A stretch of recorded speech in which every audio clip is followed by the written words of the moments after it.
안녕하세요. 동서문화로의 신용철입니다.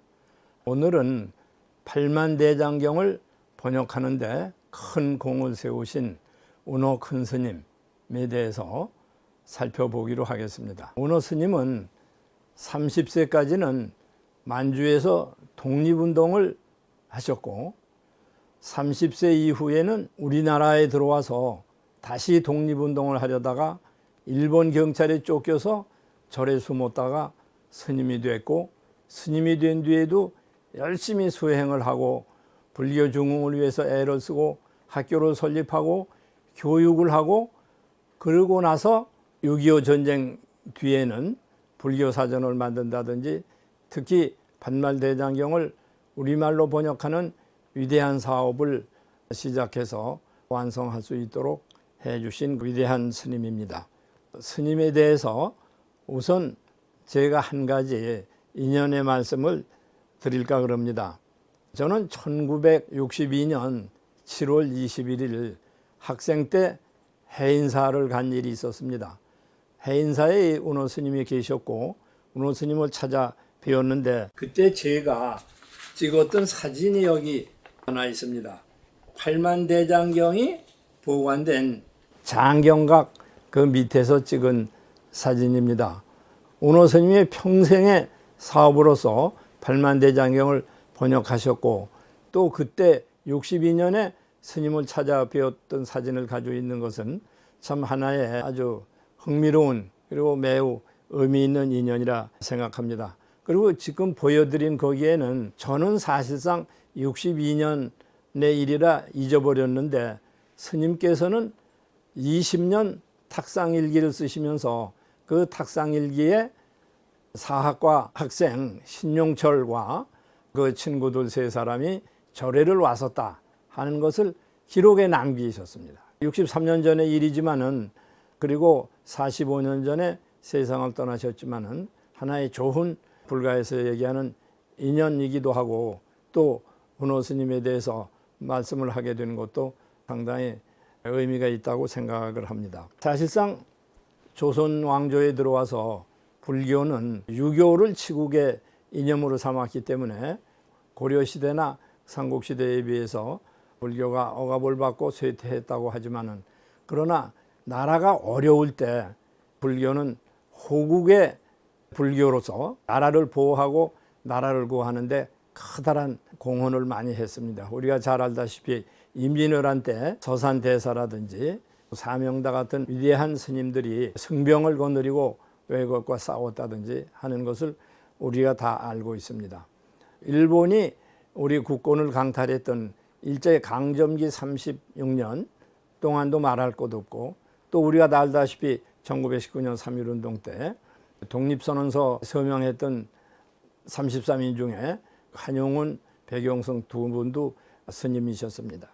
이 당시 운호 스님은 한국에 있지 않고 만주에서 독립운동을 하고 있기 때문에 3.1운동에 서울에서 참여는 못했지만은 중국에서는 10년 동안 독립운동을 했습니다. 이때는 스님이 아니었고 그냥 열혈 청년으로서 독립운동을 하고 있었습니다.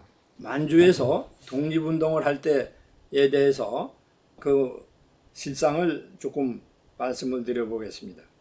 이분은 원래 고향이 평안북도 정주인데 정주에서 17살까지 한문을 많이 배웠고 17살 이후에는 청량수를 잠깐 배우기도 했습니다. 이 청량수를 배우고 나서 이분이 한 얘기가 아주 흥미롭습니다. 지금까지 옆으로 걷는 한일자만 있는 줄 알았더니 위에서 내리 걷는 한일자가 있는 것도 알았다. 그 얘기는 쉽게 얘기하면 한자의 한일자만 알았었는데 아라비아 숫자의 한일자도 알았다 하는 얘기를 한 것이니까 동양 문화에서 서양 문화를 접했다 하는 의미도 됩니다. 이때까지 이분은 그 당시 초등학교가 없던 시절이기 때문에 초등학교도 들어가지 않고 있다가 결국 한일합방이 되던 1910년 그때 가서야 평양에 있는 대성학교에 들어갑니다. 대성학교는 도산 안창호가 세운 학교고 또 이분은 평생 도산 안창호를 가장 숭배하는 인물로 하던 데였습니다. 중학교의 생활은 길지 못했습니다. 왜냐하면 2학년이 됐던 11년 105인 사건이 터져서 결국 학교는 폐교되고 이분은 거기서 중학교 2학년으로서 끝이 난 거죠. 이분이 교육을 받은 것은 사실상 공적인 교육의 경력이라는 것은 그게 전부였습니다. 고향의 학력이라는 것은 우리가 오늘날 얘기하는 굉장한 경력이나 굉장한 학문적인 업적이나 그런 것은 우리가 생각할 수 없는 그런 처지였죠. 고향에서는 비교적 유복한 가정에서 태어났고 외가댁은 박천의 군수까지를 지낸 조씨였는데 상당히 청백리였다고 하고 특히 14살에 결혼을 했는데 그 처가는 백씨인데 정주의 백씨들이 활동을 한 사람들이 대단히 많습니다.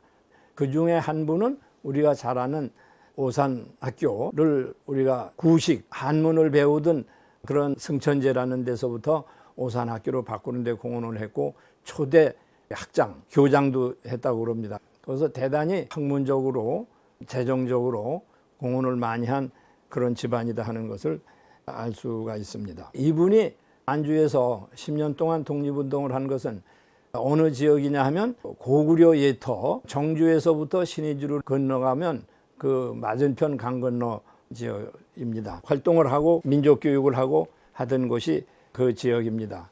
고구려가 발전된 지역이기 때문에 그 지역에서는 독립운동도 하지만은 고구려의 문화유적을 열심히 찾았고 특히 우리가 잘 아는 광개토왕릉 또 광개토왕비라든지 거기서 민족의식을 대단히 높이는 계기가 됐다고 그럽니다.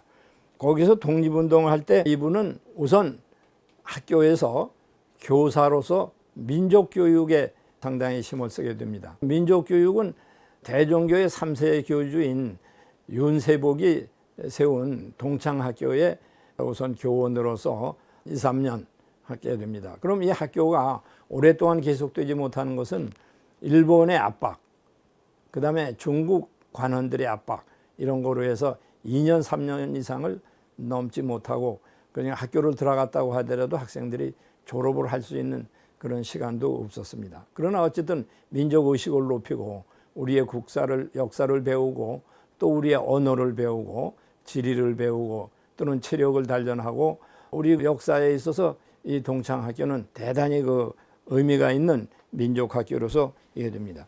그 당시에 교사를 보면 한 12명 이름이 나오는데 그 중에는 우리가 민족의 고대사에 있어서 대단히 중요한 박은식이라든지 신채호 같은 분이 나오고 언어에 있어서는 독일에 가서 베를린 대학에서 박사학위를 했던 이금노라든지 주시경 선생에서 배웠다가는 김영숙 두 사람은 나중에 북한에서 활동을 했습니다만 그분들이 거기에 있었고 상당히 역사와 언어에 있어서 중요한 분들이 있었다. 그리고 그분들이 나중에 우리 역사에 남긴 업적이 대단히 있었다는 것은 우리가 다 알고 있습니다. 그리고 이 대종교의 영향을 받아서 그분은 호를 단총, 박달나무 단자 단총으로 고치고 이름을 독립운동할 때 원 이름을 대개 쓰지를 않죠. 그래서 이시열, 때시자, 기쁠열자로 고칩니다. 이시열이라고 하는 것은 제가 생각을 해보니까 공자의 논어의 첫 구절이 학이 시습지면 불여여로와 그랬지 않습니까? 배우고 때로 입히면 즐겁지 아니하냐 그랬는데 고자를 따서 썼다. 독립운동을 하는 분이 학문하는 걸 썼다. 그러냐 이분이 얼마나 학자적이냐 하는 문제를 우리가 알 수 있는 중요한 계기가 됩니다. 그리고 이분의 호에는 또 불천이라는 호가 있습니다. 불천은 천이 아니다. 천도 안 된다. 그런 뜻입니다. 쉬는 시간에 동지들이 우리 이시열 동지는 1000명은 대항할 수 있어. 1000명도 못 당할 거네. 1000가지는 안 되지. 억이어야 되지. 그래서 이제 용감하다고 그래서 불천동지라고 했다고 합니다. 이 불천동지가 나중에 우리나라에 와서 스님이 됐을 때는 불교의 불자하고 샘천자로 해서 지금 광릉 봉선사에 가면 불천회관이라든지 불천학당이라든지 불천학사 이런 것들이 지금도 남아 있습니다. 그리고 호중에는 근원운인이라고 무궁화동산을 가꾸는 사람이다. 그런 호도 있습니다. 무궁화동산은 한국이니까 나라를 사랑하는 마음이 그런 호에도 상당히 깃들어 있다 하는 점을 우리가 알 수 있습니다. 대종교는 다 가난하고 그런 민족의 아이들이기 때문에 생계비라든지 피곡비 같은 것도 그냥 줬다고 그러고 지금 정규적인 학교하고는 똑같이 볼 수가 없죠. 그래서 우리 대동민족의 애국심, 특히 민족의식을 높이는 데 상당히 노력을 했던 그런 겁니다. 학교 이름이 그 뒤에 흥동학교라는 또 학교가 나옵니다. 동창 다음에. 그래서 그 학교에서 또 하다가 나중에 또 1918년에서 19년까지는 배달학교, 그러니까 동창학교, 흥동학교, 배달학교로 해서 세 학교가 없어지면 또 다시 세우고 이래서 굉장히 복잡한 거죠. 전에 하던 선생님도 헤어져서 딴 데로 가면 또 다른 분들이 와서 같이 하고, 근데 이분은 끝까지 남아서 하는데, 사실은 고향의 집이 토지도 꽤 있고 부자였는데 그런 거를 전부 팔아가지고 가서 아마 다 학교를 위해서 전부 가족을 데리고 가서 희생을 하고 봉사를 했다, 그렇게 생각이 됩니다. 그래서 1919년이 되면 우리가 알다시피 3.1운동이 일어납니다. 3.1운동이 일어나니까 이분도 대단히 흥분되고 정을 받아서 상해로 뛰어가죠. 상해로 뛰어가서 도산 안창호 선생을 만나서 흥사단에 가입을 하고, 그리고 거기서 바로 고향의 팔촌 형인 춘원이 광수도 만납니다. 춘원이 광수는 그 당시 임시정부의 독립신문사 사장이었고 또 사료편찬위원회 주임도 하고 그랬습니다. 그래서 이제 그분하고 연락을 하고, 그리고 완주에 다시 돌아와서는 한족신보라는 신문을 만들어서 사장 겸 또 주필도 하고 또 글을 쓰고, 독립신문에서는 그 당시 여기 이시열이 쓴 그런 한족신보에 대해서 보도도 하고, 또 한족신보에서는 독립운동에 대해서 보도도 하고 그렇습니다. 그래서 여기 제가 그 당시 독립신문을 하나 가지고 있는데, 독립신문에 여기 한족신보에 대해서 일본 외경들이 수색을 했다 하는 기사도 나오는 게 있고, 또 한족신보에서는 임시정부 개조에 대해서 쓴 것도 있고, 그래서 상당히 이런 교육뿐만 아니라 우리가 언론의 활동, 홍보의 활동도 열심히 했다, 그런 것을 알 수 있습니다.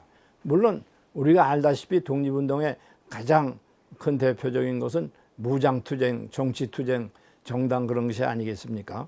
그래서 이분은 처음에 동창학교라든지 흥동학교라든지 그리고 배달학교에서 이렇게 교사로서 민족의식을 높이는데 애를 썼지만은, 또한 정치 무장투쟁에 대해서 전혀 무관심한 것이 아니었습니다. 1913년에는 대동청년당에 가입을 하고 대종교에도 귀인합니다. 그렇기 때문에 이러한 당시에 독립운동의 그분의 공훈이 1991년에 우리 정부로부터 건국 공로 훈장을 받는 중요한 업적이 되는 거죠.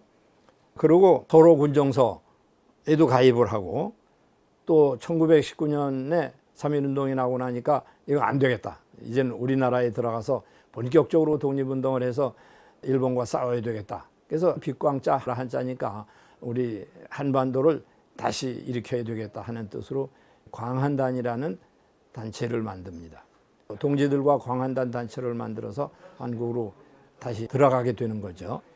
그 당시에 만주에 있을 때 그분은 이런 교육을 하고 또 무장단체에 가입도 하고 굉장히 열심히 뛰어다니지만, 우리가 요즘으로 보면 말하자면 한글을 배울 시간도 없었는데 대단히 그 글을 또 잘 쓰고 그런 분입니다.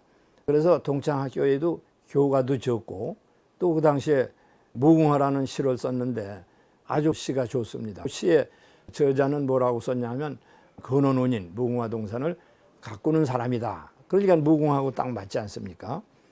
무궁화 앞에서 그런 시입니다. 몇 구절 읽어보겠습니다. 무궁화 뜰 앞 나무 가지가지 꽃이로다. 풍우중 향기롭고 더욱 해쳐 만개한양. 내 고향 은토국이라 거역한 듯 맑고녀. 삼천리 넓은 땅에 성한 뿌리 다 뻗었소. 반만년 긴 세월에 많은 가지 늙었구나. 고목에 새꽃 피니 운치 더욱 좋구려. 어쩌다 내 얼굴 초췌한 듯 하소하며. 이것은 참 우리 민족을 나타내는 거 아니겠습니까? 이내 맘 너볼 때면 슬픈 것은 어이한고, 민노라 명년 이때에는 반가웁게 볼 것을.